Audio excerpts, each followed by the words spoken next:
She thought the quiet guy in the hostel was just a backpacker until he showed up with a helicopter and a ring. Dad, I'm not coming home yet. I need to find something real. Anna's voice cracked as she pressed her phone tighter to her ear, standing just outside the arrivals terminal at Zurich Airport. Her blonde hair was pulled into a loose braid, a travel-worn backpack slung over one shoulder.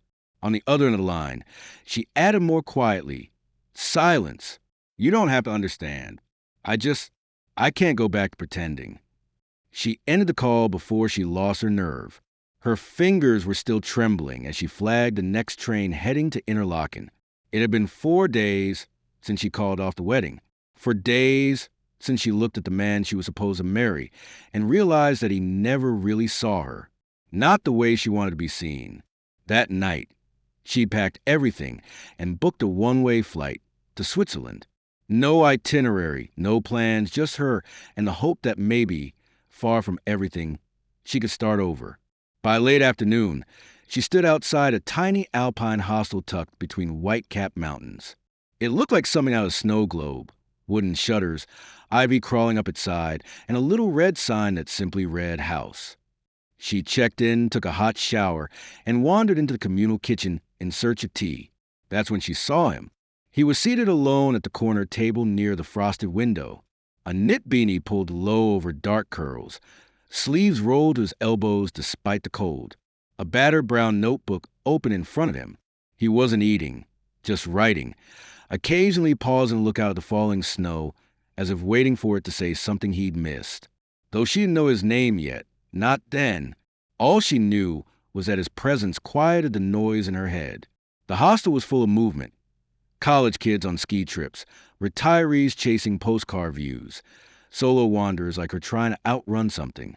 But Luke didn't fit any mold. He never joined the group dinners, never drank by the fire pit. Yet he wasn't unfriendly. He simply observed. Over the next 3 days, they shared the same space without exchanging more than a few polite words. She noticed how he always helped wash dishes, even if he hadn't eaten. How he refilled the kettle when it emptied. How he'd leave behind a folded napkin with a small doodle or quote for the next person who used the table. Always anonymous. Always quiet. Anna tried not to be curious, but something about him pulled at the threads of her unraveling heart. On the 4th evening, she stepped outside after dinner. The snow had begun again, light, slow, like feathers falling from the sky. She walked to the edge of the small garden behind the hostel where the trees met the open night and sat on the stone bench, dusted in white. That's when she saw him. Luke stood about 10 feet away, coat open, head tilted to the sky as snow landed gently on his lashes. He didn't move, just breathed, like the forest had become a chapel and the snowfall a prayer. She watched him, silent. Then, as if he felt her gaze, he turned. Their eyes met. He didn't smile, didn't speak, just gave a slow, respectful nod. And something in Anna, something tired and afraid and hopeful, nodded back. She didn't know yet that the man with the notebook had already written about her. Didn't know he saw how she tucked her hands into her sleeves when she was nervous. How she offered her seat to an elderly tourist in the lounge without a second thought. How her laugh, though rare, sounded like bells breaking winter silence. But in that moment, beneath the falling snow, without a single word, they saw something in each other, something real. Anna noticed it first in the little things. Every morning, Luke brewed coffee before most of the hostel stirred awake, filling the kitchen with the warm, earthy scent that seemed to wrap around the old with beams like a comforting embrace. He never said much, just a quiet nod if their eyes met, then back to his notebook, where he scribbled with the same intent as someone writing the last letter of their life. And she tried a few times to start conversation, a comment about the snow, a joke about the crowded hostel fridge. Luke would answer with short, polite replies, but the moment her words stretched longer than necessary, his gaze would drop, and his hand would return to his pen like a safety net. She could have let it go, but then she fell. It was her second attempt at skiing. She had taken a beginner's trail, too confident after one successful morning.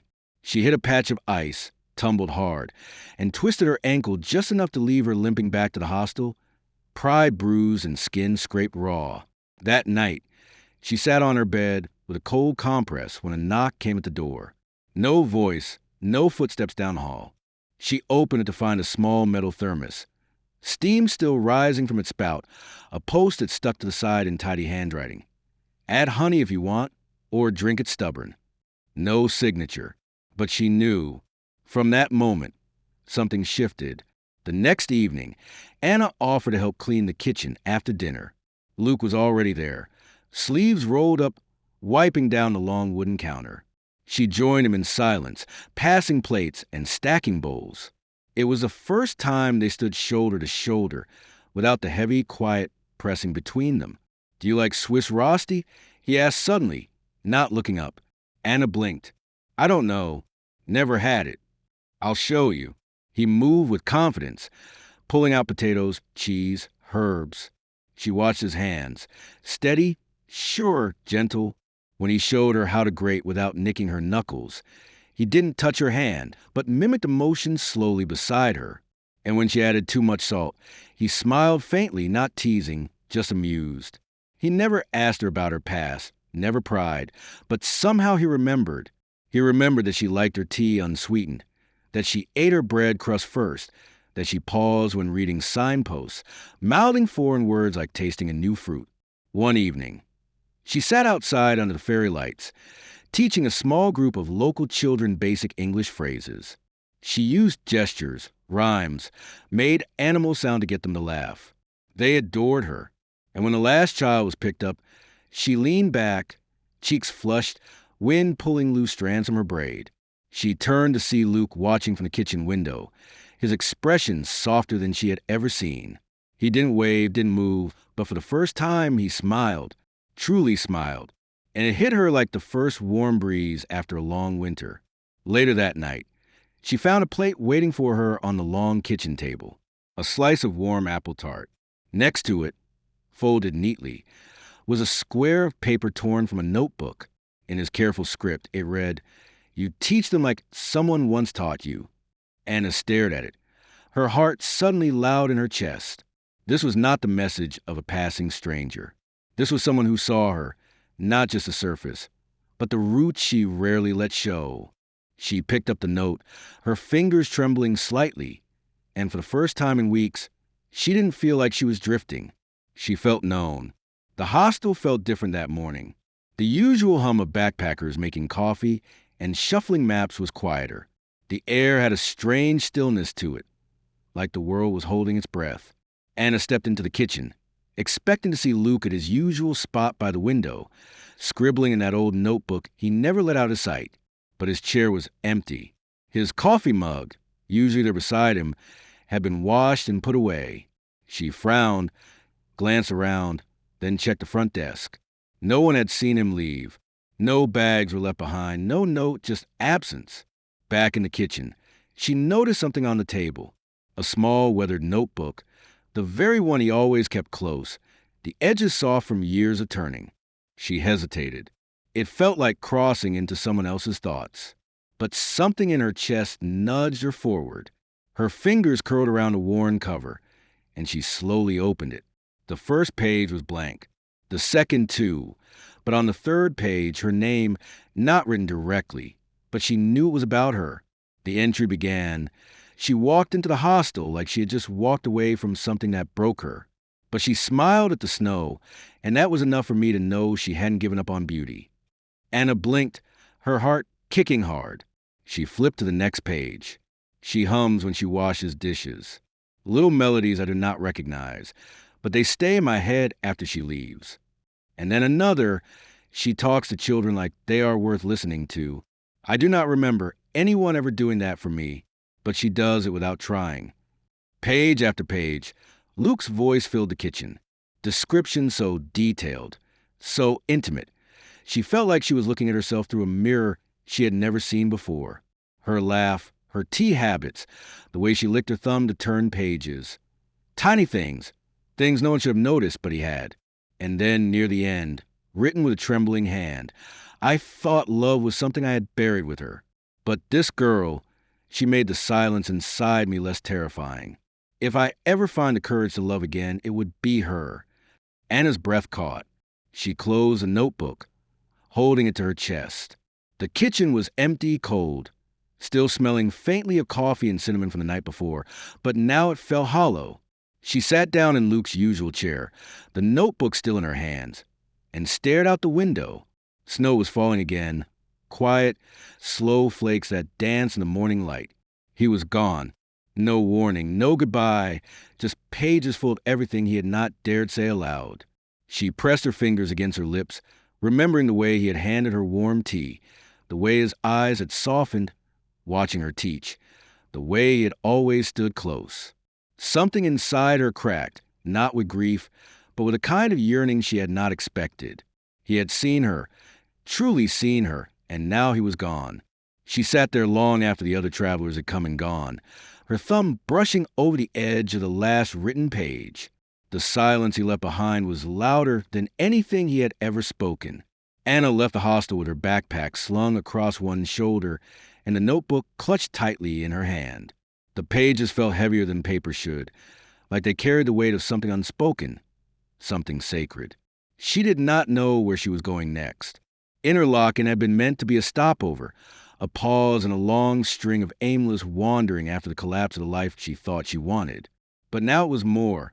It had become a place where something had stirred inside her, a place where her heart had cracked open just enough to let the cold in and something warm fight back. Every path she walked reminded her of him. The snowy hill where they once stood in silence, watching local children build snowmen, their laughter bouncing off the trees. He had not said a word that day, just stood beside her, offering the stillness of his presence as if that were enough. The tiny bakery tucked between the alleyways where she once forgot her wallet and turned red with embarrassment, only to find minutes later the coffee already paid for.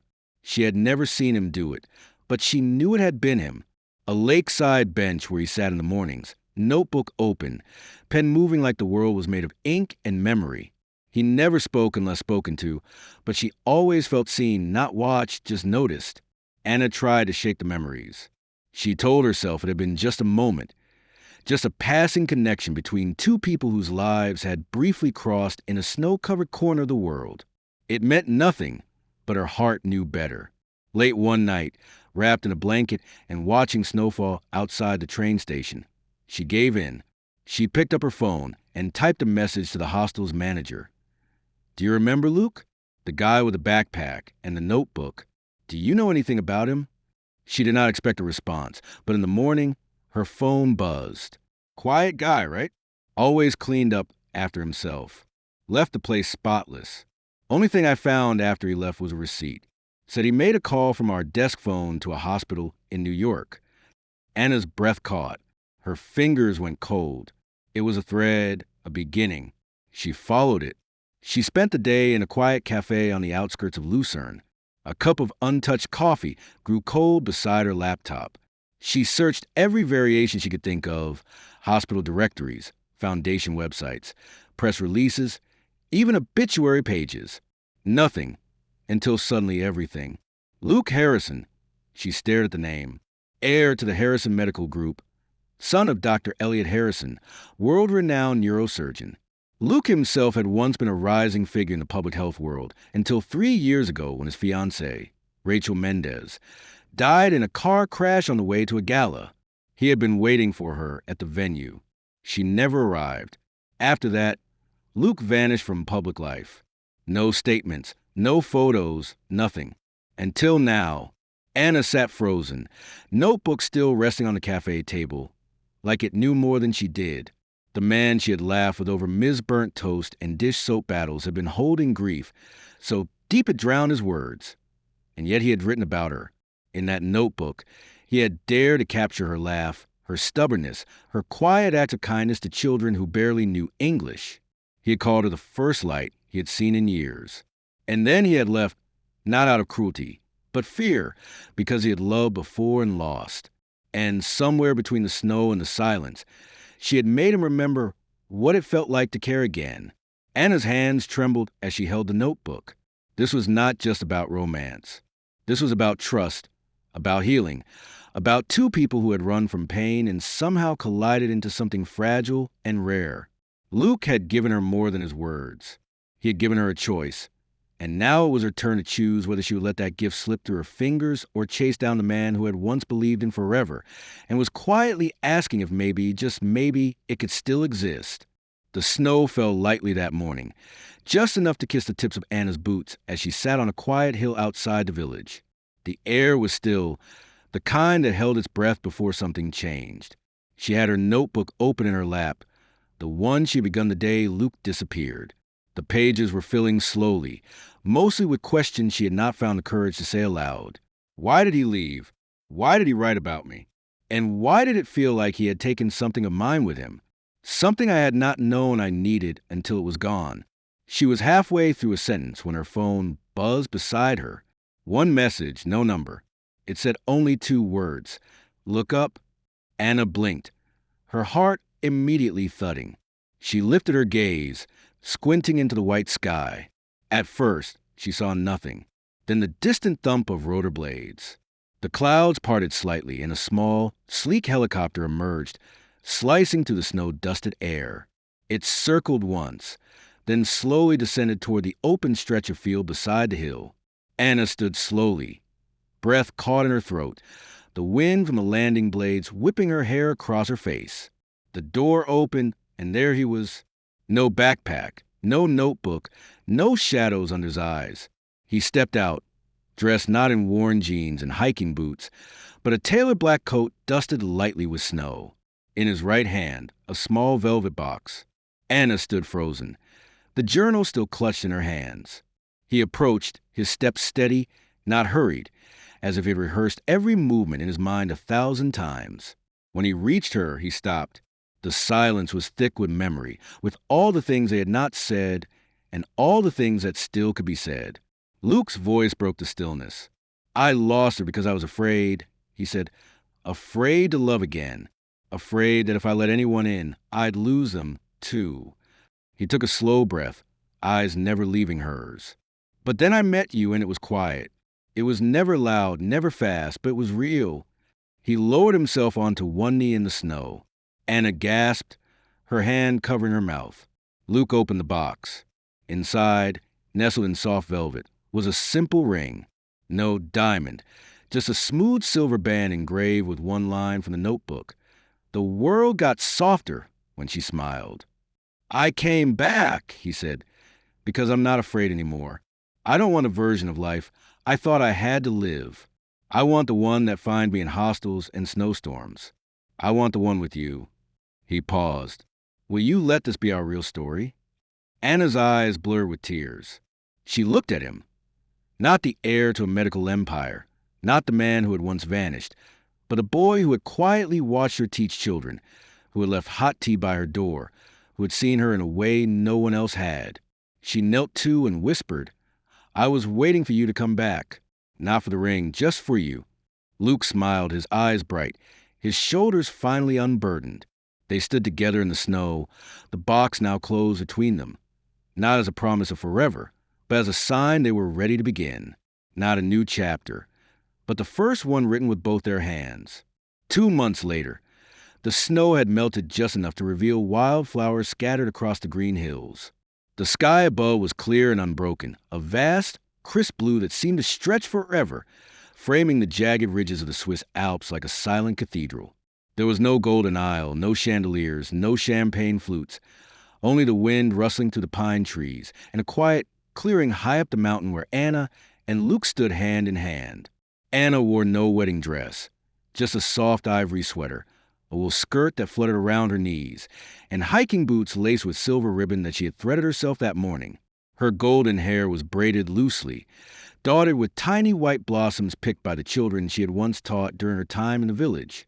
There was no veil, no jewels, no bouquet to throw, but there was light in her eyes that no diamond could match. Luke stood beside her, not in a tuxedo, but in well-worn boots and a navy blazer that fit him like memory. His white shirt was open at the collar, and around his neck, tied slightly crooked, was a tie given to him by one of the hostel kids, blue and frayed at the edge. He wore it like a crown. The ceremony was as unpolished as it was perfect. There were no flower arrangements or calligraphy signs, only a circle of children holding daisies.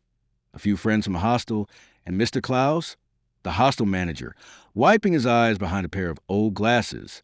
He held the ring Luke had chosen from a local craftsman, simple, silver, and etched with the words, "Our story begins here." No one gave Anna away. No one led her down an aisle because she had walked herself through heartbreak and job loss, through canceled flights and hostel beds, through foreign towns and lonely mornings, and had arrived here entirely by her own will. The wind stilled as Luke turned to face her. He took her hands, his palms warm, rough from days of quiet effort. He glanced down, took a breath, and looked back into her eyes. "You reminded me that love doesn't always scream," he said, voice steady and low. "It doesn't have to knock down doors or show up with fireworks. Sometimes it just brings you tea without asking. Sometimes it listens without needing to fix anything.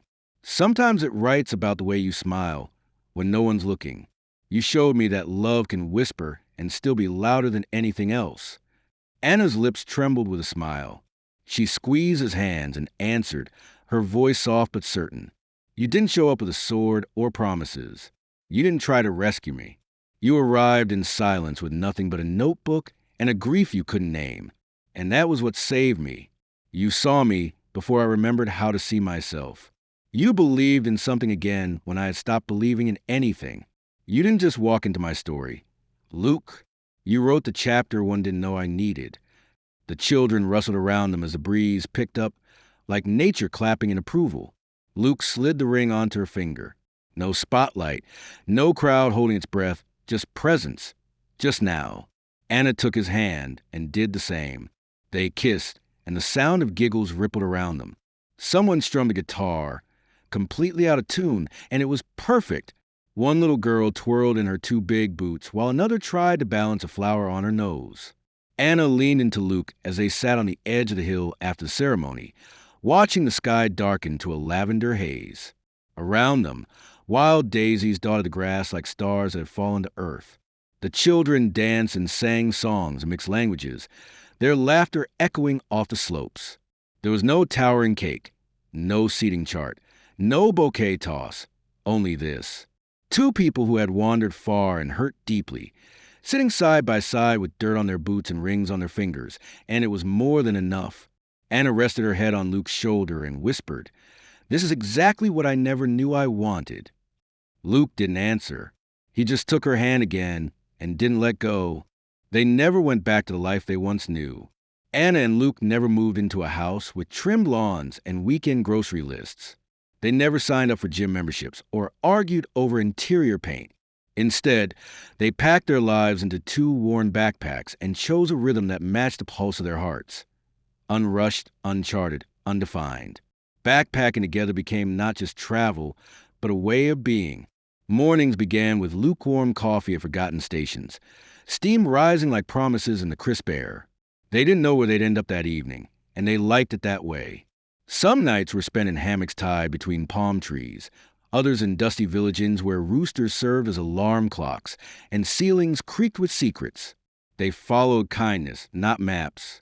In Portugal, they helped an old doctor who spoke more to his memories than to people. He missed his granddaughter and didn't know how to use email. Over flaky pastries, Luke helped him log into an account while Anna wrote the first message for him. "Hi, Emily. Grandpa here. I still remember how you laughed at clouds." He cried when he hit send. In a remote village in Georgia, they found a lost boy during a harvest celebration. His small hands trembled until Anna crouched beside him, gently asking his name. Luke spotted a woman in the distance, her eyes wild with fear. Minutes later, mother and son embraced while Luke and Anna watched silently, hearts swelling in the simplicity of reunion. They did not ask for anything in return, only stories. Anna began writing. At first, it was in margins, scraps about the way Luke tilted his head when thinking or the cadence of laughter they heard from strangers in markets. But on a quiet evening beneath the stars of a Turkish coastline, Luke handed her his old notebook, the one from Interlaken. The pages were weathered, ink smudged in places. She opened it gently. At the very back, he had written, "Finish what I started." So she did. She pieced together his words, added her own memories, gave shape to a love story that had not been planned, but had been deeply lived. She called the book The Boy with the Quiet Eyes, a tribute not just to Luke, but to every quiet love that saves without shouting. It was not written for fame, but stories, when real, find their way. The book traveled faster than they did through word of mouth, backpackers' exchanges, hostel shelves, and therapists' waiting rooms. Readers said they saw themselves in those pages, that someone had finally written what love really felt like. When it hit bestseller lists, they were in Vietnam, sharing dumplings on a street corner. A stranger approached them, tears in her eyes, holding a worn copy of the book. She said nothing, just smiled. That was enough. That night, as rain danced lightly on the tin roof above them, Luke reached into his pack. He handed Anna a new notebook, leather-bound, still pristine. "No words yet?" she asked. Luke shook his head.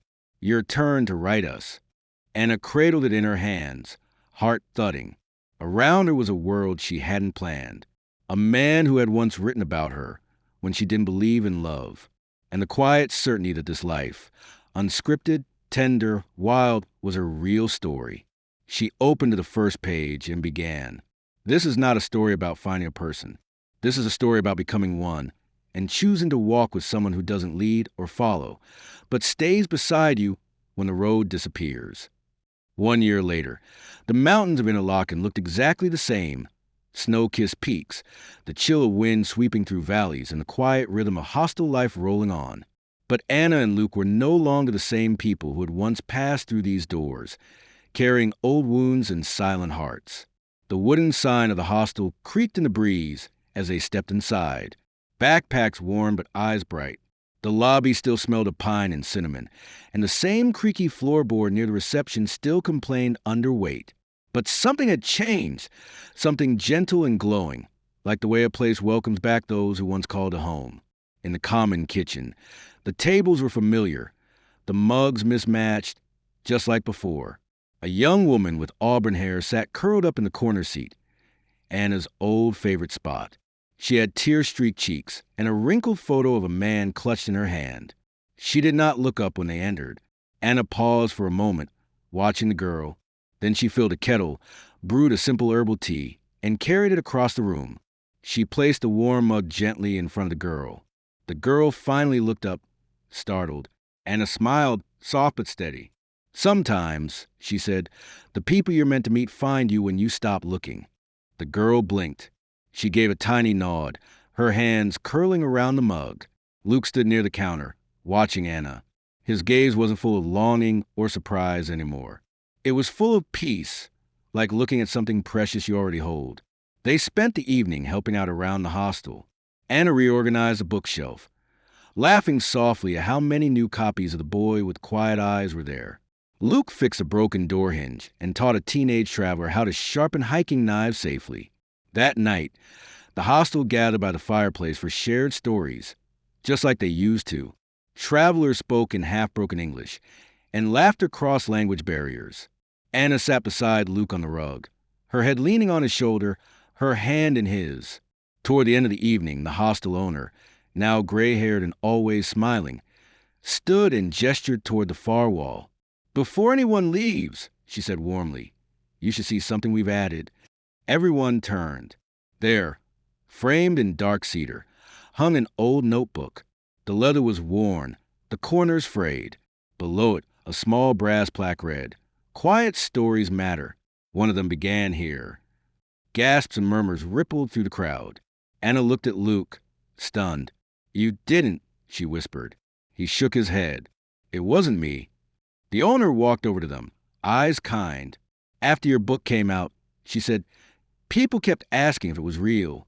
So we found a notebook you left, and we framed it to remind people that every quiet person in a hostel might be carrying something beautiful." Anna's eyes glistened. She stood slowly and approached the frame. She read the first line, now faded, but still legible. "If I ever find the courage to love again, it would be her." Behind her, Luke placed a hand on her back. In that moment, there were no words that needed saying. Later that night, as snow began to fall again outside the window, Anna and Luke sat in the same seats they had occupied a year before. The same little kitchen, the same shared silence, but now it was full of understanding. Anna held a pen in her hand. A new notebook lay open in front of her. Luke looked at her, his voice low. Another story? She nodded. Yes, but this one starts right where the last one paused. And so, in the same hostel where it all began, with the scent of tea in the air, the hum of soft conversations nearby, and a young girl quietly sipping hope from a ceramic mug, Anna began to write again. Not for the world, not even for the book, but for them, for the love story that did not crash like lightning but fell like snow, quiet, certain, and real. If this story touched your heart, made you smile, or reminded you that love often arrives in the quietest ways, then this is just one of many we have for you. At Horror Stories, we believe in the power of tender, soul-stirring tales, stories of second chances, silent courage, and love that doesn't need to shout to be heard. Don't forget to like, comment, and most importantly, subscribe to Horror Stories for more heartfelt journeys like this one. Because sometimes the story you need finds you when you least expect it. See you in the next one.